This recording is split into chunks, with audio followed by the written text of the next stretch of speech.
Hello po sa inyong lahat mga ka-crypto. Ako po si Pinoy Crypto Trader at sa video na ito ay atin pong pag-uusapan ang tungkol sa isang prediction dito kay XRP mula po sa isang kilalang crypto analyst. Kung saan ay ayon po sa kanya ay itong si XRP ay mahigitan pa daw po niya ang performance ni Bitcoin ng 243% at ito po ay magra-rally patungo sa presyong $1.57.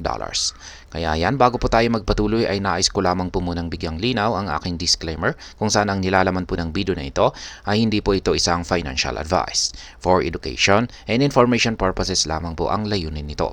Maliban po dito ay nais ko na rin pong magbigay babala na wala pong kahit anumang group chat ang Pinoy Crypto Trader.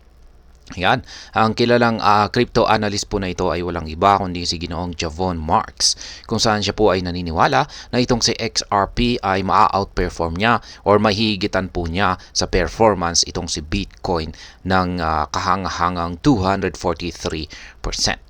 At kung pag nangyari po yan ay katumbas po yan ng 3.3 times na paglago mula sa kasalukuyang presyo ni XRP. At yan po ay magre-resulta sa presyong $1.57.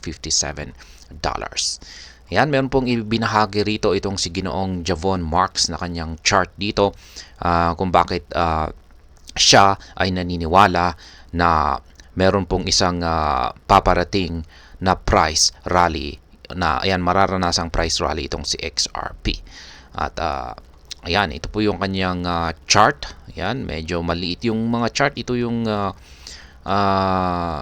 pagdating po dito kay Ginoong Javon Marks ay yan, naliliitan ako sa kanyang chart. Pero malinaw naman po na nakikita natin dito na meron po siyang plinat rito na yan, nag-curve na linya. At yan po yung kanyang tinutukoy na resistance line. Ayan, tinawag po niya itong near long resisting trend. At ngayon ay nabasag po kasi ito.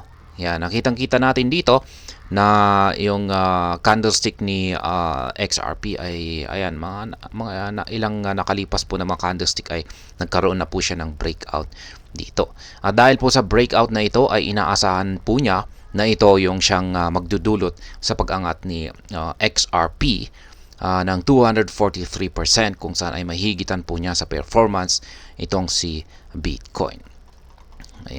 Ayan. At 243% rise against Bitcoin. At ayan na nga, ang kasalukuyang presyo po ni XRP ay naglalaro sa presyong 0.4768. Kaya kung pag makakaranas po siya ng 3.3 times na surge ay ito po ang siyang magdadala sa kanya patungo sa presyong $1.57. Kaya ayan pong muli yung kanyang pabasihang chart dito.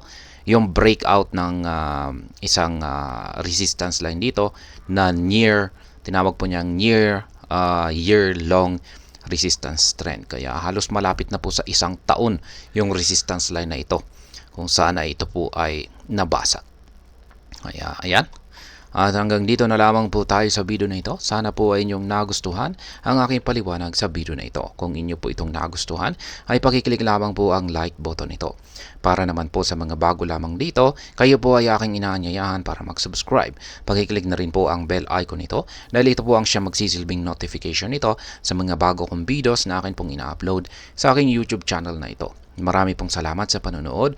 Ingat po tayo lagi at God bless po sa ating lahat.